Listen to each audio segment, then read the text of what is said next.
Does anyone go to visit doctors with your patients? Anyone ever done that? If you have a complex, I don't do it all the time. I really pick and choose when I go, and it just depends on where you work, right? It just depends on where you work. But what a great, amazing opportunity to build your reputation, your own brand, right? It doesn't matter. You don't have to go out on your own. You can work for somebody for a super long time. You can decide to go on your own, whichever one it is. It's just a really great opportunity to, I think, build relationships. I've always been able to do that. When I started I started in acute care, and I would see the doctors on the floors, and I would always just make it a point to, like, sometimes you can, like, make sure that you're there at the right time, just to chit chat with them and talk about this case or that case. And when I moved into outpatient, I was given this opportunity as well. So sometimes you just have to take your opportunity. You have to make sure that somebody knows that, hey, this is something that you could do, right? It does take time out of productive patient care. So that's why I say, be thoughtful and pick and choose who you're doing it with. But today I had a chance to go and talk to the surgeon with my patient because she has rheumatoid arthritis. She's young, and she needs surgery. So,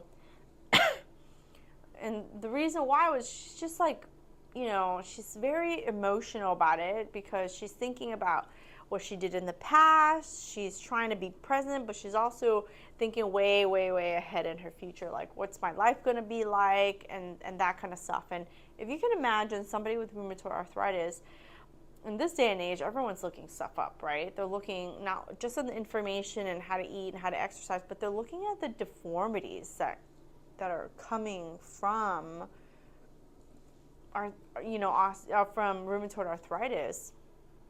And I'll tell you, before I go into the lecture, that, when I was, and this is a hand surgeon that I know, respect, and I actually refer quite a few second opinion cases too, right? So if I have a surgery coming from somewhere else and they're not quite happy with the results or they're looking for a second opinion, he is one of my top choices I always recommend. So if over time, as you build your reputation in the, as a hand therapist, as a specialist, you don't have to be a certified hand therapist to do this, but this is a great way to start building up that reputation of yours. But I was talking to him about rheumatoid, arthritis, and she had a lot of questions, and I was the one who caught the problem, because she had gone to a lot of other therapy clinics before finding mine. And I caught the problem, and I was like, yeah, it really benefits you to go to the surgeon and, have a discussion about what kind of surgery you might require, right? And that was the first time that someone had mentioned to her that she might need surgery, right? And that can instantly build trust between you and the patient. When you're able to find these things and you can guide them. And then I was able to give her from the top 2 surgeons that I like who's going to give her the time and attention. When you're talking about second opinion visits, you're thinking about who can I send her to that's going to give her the time and attention? I knew this guy would. So it was really interesting because what do you guys think? What do you see in rheumatoid arthritis? What do you guys know about rheumatoid arthritis? That's not our topic, but what do you guys know about rheumatoid arthritis? Well, from the classes that the last couple weeks, I've had a few, and that has been my question. Is that I learned that it comes from the wrist, the ulnar drift starts in the wrist.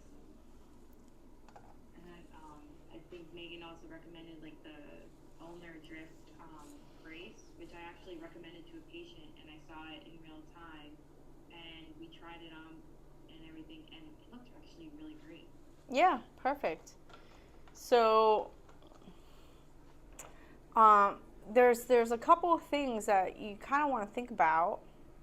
Okay, let me not make this into a rheumatoid lecture. I'm talking about thumbs, but and the great thing is, like, I was like, she doesn't have any thumb issues, but you always want to think about the disease process,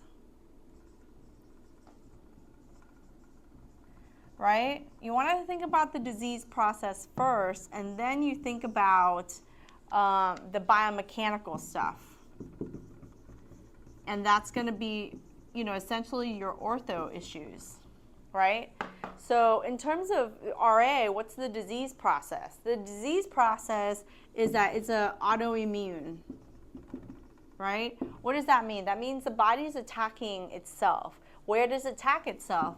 It attacks itself at the joint level, which is bone and ligaments,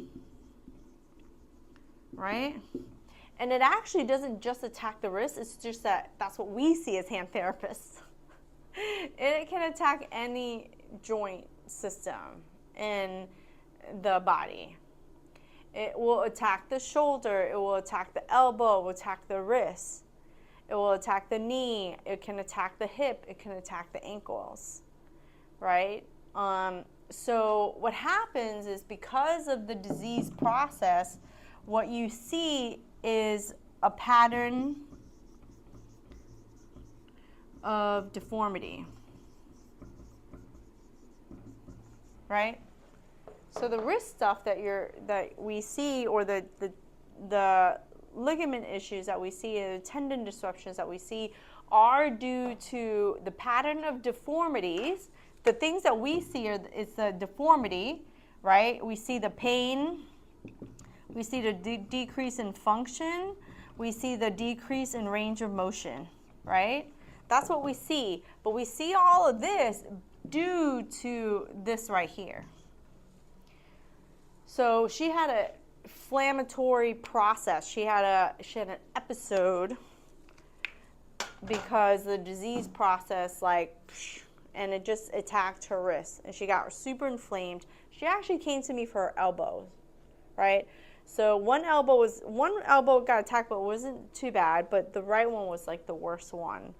And then when she came to me, we worked on the elbow, and then I was like, okay, something's going on with your hand.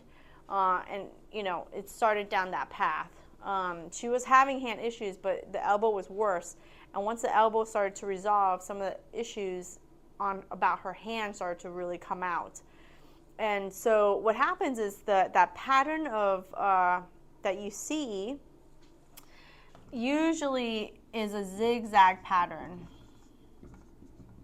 right? So, like Carolyn, you saying like the fingers go ulnarly, but the fingers go ulnarly because the metacarpals go radially, and it's because the carpal bones go ulnarly.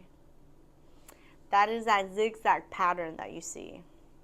So it's really interesting to talk to, just to hear him say those things to her in the way that I was essentially saying. So it allows you sometimes, when you have an opportunity to do that, is to hear how the surgeon speaks, and to make sure that you're essentially still on point with it.